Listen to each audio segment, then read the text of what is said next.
Hello, Alan here. Recently, I was able to successfully capture 3 water bears, otherwise known as tardigrades, and I was asked on how I was able to capture those. So here I'm trying to replicate the steps, and hopefully I actually have some water bears in these slides. My sample actually was pre-moistened.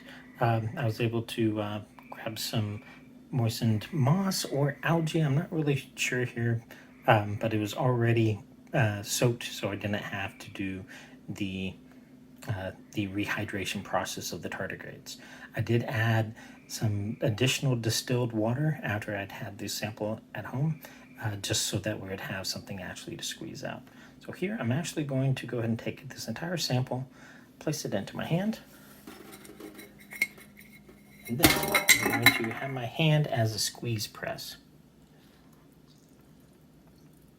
I felt something crunch. I kind of wonder what was in my sample. And this is the resulting sample. And hopefully right within this little bit of debris will be my water bears. So I'm taking my sample over to my workstation, aka my living room or my kitchen table.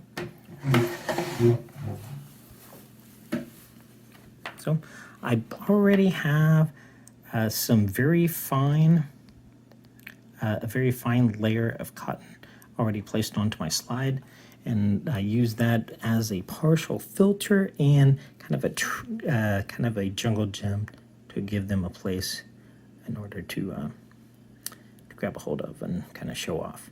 So I'm sucking up the debris, a little bit of the water, but it's mainly the debris that I'm interested in.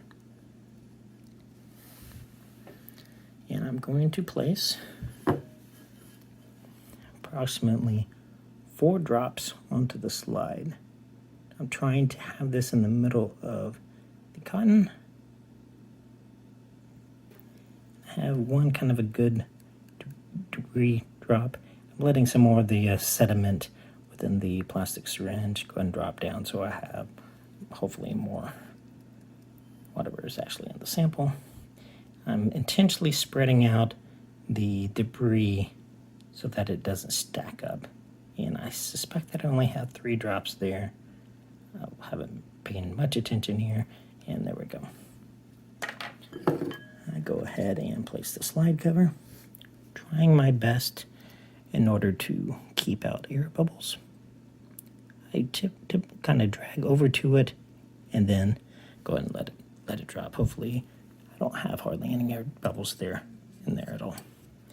So I'm taking my currently prepared slide, putting it on my stage.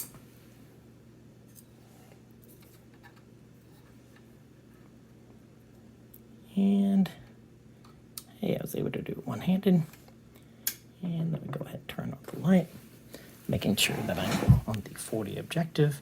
And here we go. Now using my microscope objective, I am moving the stage in a good position, raising it, and of course here trying to get it actually into focus. And where is our sample? Oh, here we go. And I prefer to actually start at a true corner. And now we start our search. Let me go and I'll increase the lighting just slightly.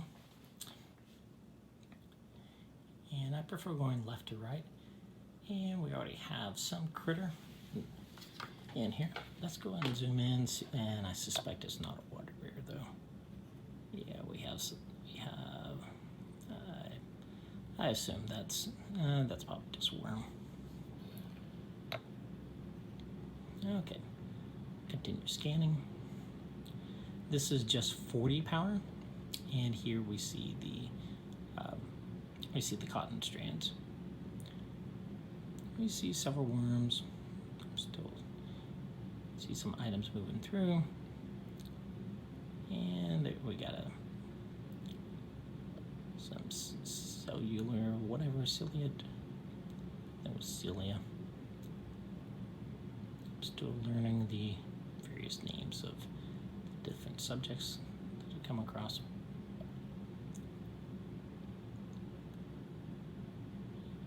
That's some type of insect, it looks, going on there, and another worm.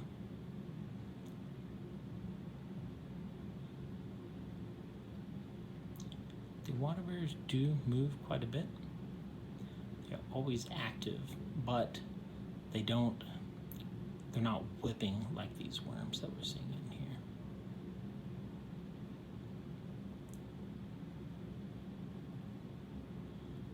The water bears are constantly on the move, and they're trying to crawl though.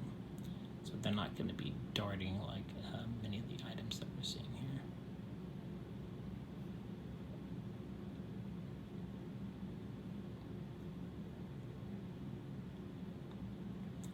This specimen has a lot going on. That is, what we got there? That looks like a worm to me. Some type of worm. What do we got?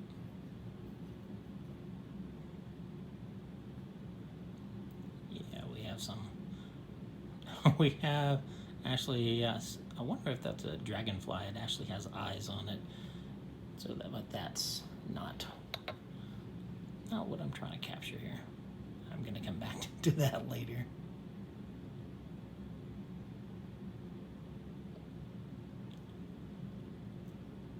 Actually, I think that we have a winner.